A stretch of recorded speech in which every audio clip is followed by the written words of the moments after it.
This is really, really exciting. I've had Michael and Kernahan really lay it down for us as to where we're going.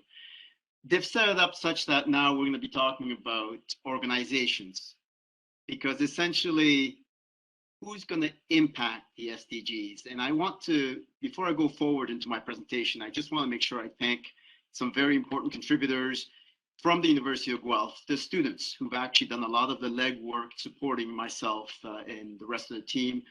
Ethan, Robert, Emma, Nicole, Laura, Tristan, Adam, and Rabina. Thank you for your support, because it's all very critical in what we're going to go forward and talk about. So what is it we're living in today? That's one of the key things. We're living in turmoil. There's a lot of stuff going on that society is not happy about.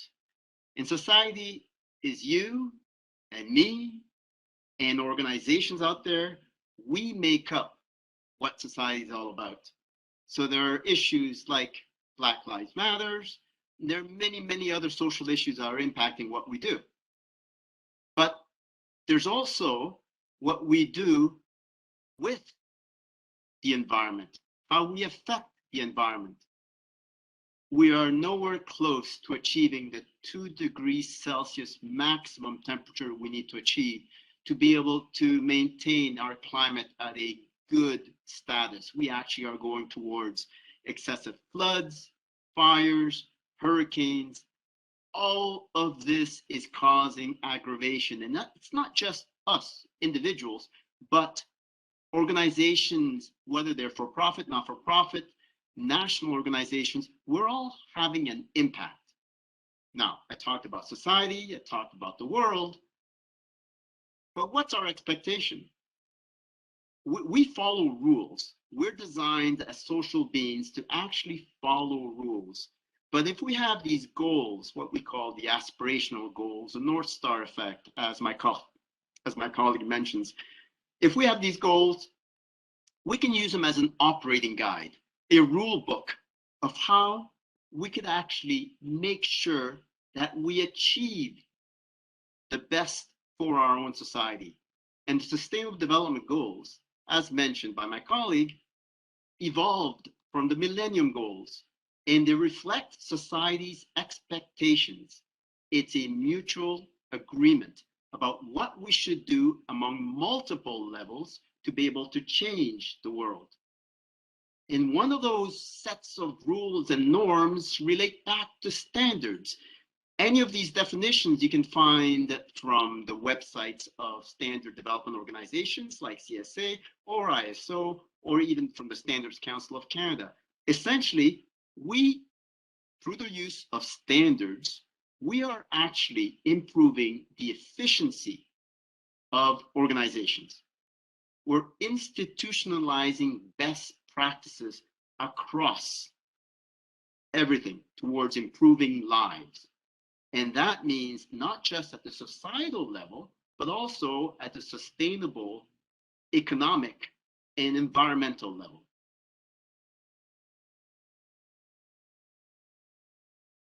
My colleague, Michael, gave you a snapshot of the 17 Sustainable Development Goals and how the 193 United Nations actually agreed on one thing, unique enough for that to happen, but they agreed on these 17 goals. Now, the goals were aspirational and they address individual needs, addressing hunger, addressing gender equality, climate action, and so forth.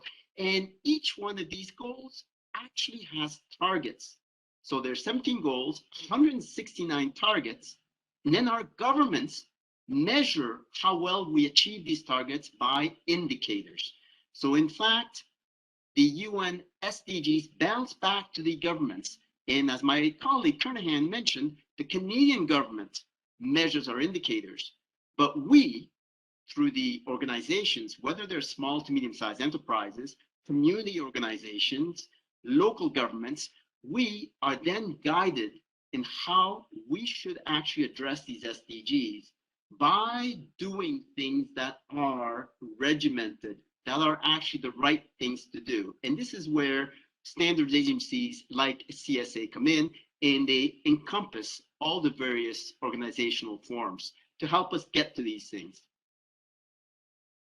Very specifically, you may or may not be able to see this. The font is very small. You can see that for one of the goals, I looked at SDG 6, clean water and sanitation. There is an ensure availability and sustainable management of water and sanitation for all as a national, supranational goal. But very specifically, you have 6.1, 6.2, 6.3, all the way through. You have specific targets. And if I was talking to my students, I say they'd have to be smart, specific, measurable, attainable, results-oriented, time-limited, to be able to actually take and achieve some results out of these targets. So the standards, this whole exercise is looking at these standards and seeing whether they can actually influence organizational behavior.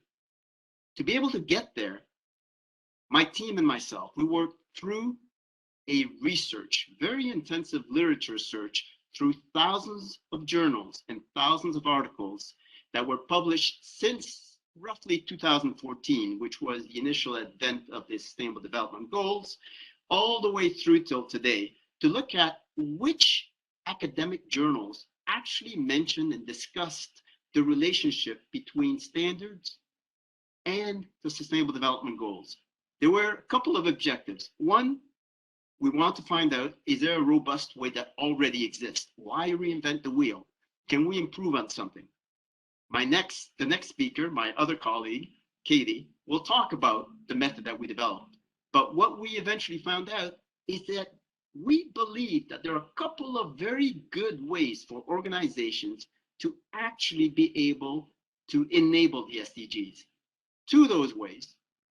One is through embedding the SDGs into the organization, and the other way is to signal through stakeholders, to stakeholders.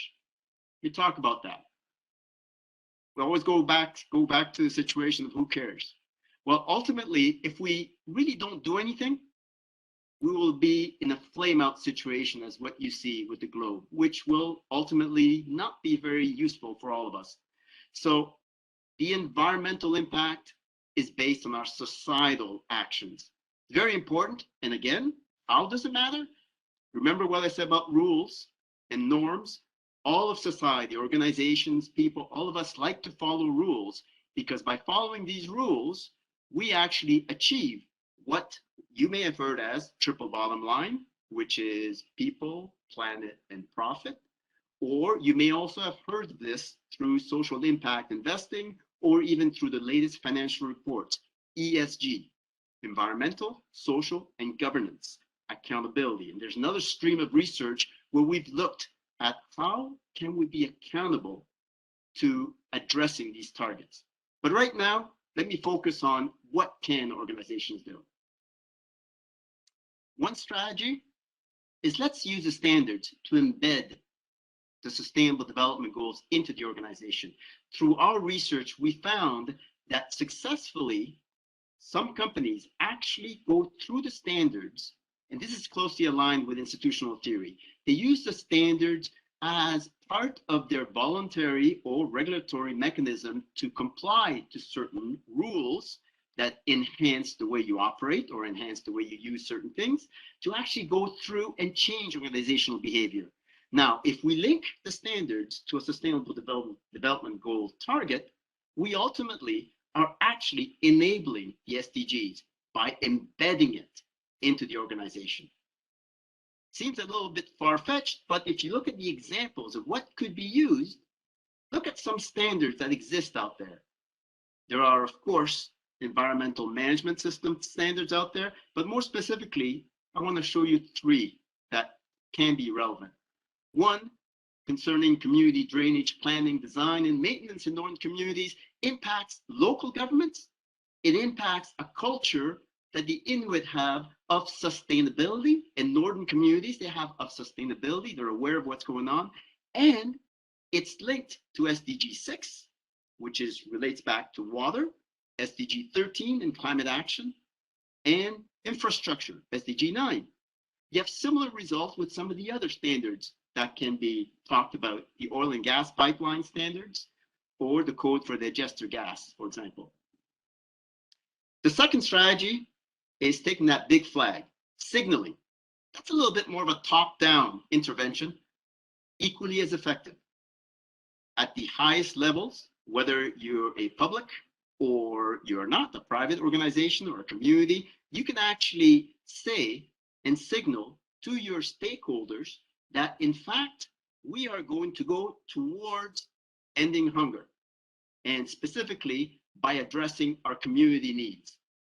You ensure you're doing that by giving the message, giving the sense of purpose. But in fact, as you're doing that, you can use standards to voluntarily get the organization to move and behave in a way that reinforces what you want it to do. And there are standards for that also. If you use a standard, for example, for operation and maintenance of healthcare facilities, that is something that signals to your stakeholders that you're concerned about their well-being. Well-being is SDG number 3, and there are specific targets that can be addressed and are addressed within that standard. The design of bioretention systems used across Canada. This particular standard is useful because it relates directly to SDG 6, to the climate action SDG, to various other targets within the SDGs. And then emerging concerns about the environment can be addressed through the hydrogen fueling station standard, because there we're specifically addressing what's happening to our climate, SDG 13, life on land, or even life underwater. So these are critical. So in fact, what happens is we have a virtuous circle. If we go from the top down, we signal to the various stakeholders that we are going towards those SDGs by actually using standards, voluntary or regulatory. Or we embed it bottom up into the organization and make sure that everybody is aware of how this standard impacts the SDG. So in fact, the bottom line is that all of us as society and societal contributors, we make a difference. We can signal to stakeholders, or we can embed the standards in the organizational process and make a difference. There are strategies that towards that end, and our research has shown that we can do it not just through CSA standards, but through the application and implementation of various global standards.